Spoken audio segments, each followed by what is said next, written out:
So my father and mother are both professional artists, and so it was really nailed into me from the first day I was born that you need to be creative. And I know that that's the mindset that I have and inherited, and since it was nurtured so much, it was good to be creative. And then when I came to school, I also started to learn it's good to be smart as well. And when I came to my high school calculus teacher, she said smart comes with patience. You need to really, take the time to learn things and absorb it. But also, I think what led me into STEM was that smart and creative and combining it both into engineering. As a child, I grew up in my grandparents' home, and my grandfather, even though he was an electrician by trade, and so we always kind of stressed this idea of working in science and being knowledgeable about science. But what really kind of instilled in me this love for the natural world was his garden. So he came over from Mexico and met my grandmother. They got married. They bought this house, and he just created this incredible paradise of a garden. Fruit trees that you could just pick ripe fruit off of and eat in the garden. It was almost like you were in a whole different place. So that was kind of the start of my love for the natural world. Yeah, so in high school, I was always like the math and science nerd. Everybody knew me that way. So I knew that when I went to Stanford or when I went to college that I was going to do engineering. But when I came to Stanford, there were so many engineering majors. Like there was over a dozen engineering majors here, and that was just unlike any other school. So I didn't know what I wanted to choose, and I took introductory classes here at Stanford, like computer science, math, physics, material science, and introductory classes across the engineering department. And I found that there was this one class about energy. And that's what got me really interested in clean technology, and that's what led me to major in material science and engineering. Great. I've gotten to spend a quarter in Hawaii through the Stanford in Hawaii program. Then I did a quarter doing Stanford at Sea, and last quarter I spent in Australia.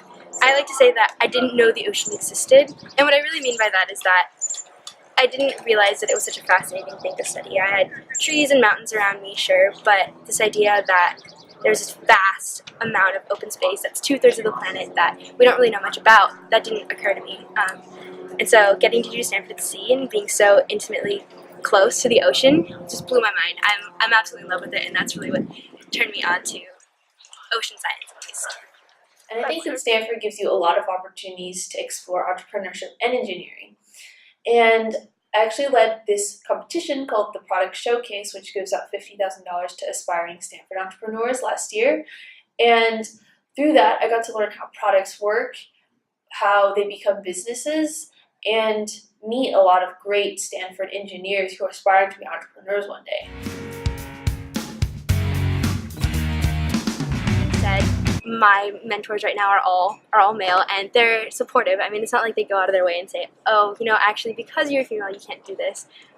They're incredibly supportive, and they think that as a female that I bring a really different perspective to science and to maybe our research groups or our research talks, and just have had different experiences. There are no blatant moments where the TA is like, oh, I would have given you a better grade, but you're a woman. That's not, or like, I would have assumed you were smarter, except you're a blonde woman. Like, that never happens. There are a lot of these kind of like, was this guy condescending because he's condescending to everyone, or was he more condescending to me because of my gender? Like, you can't know.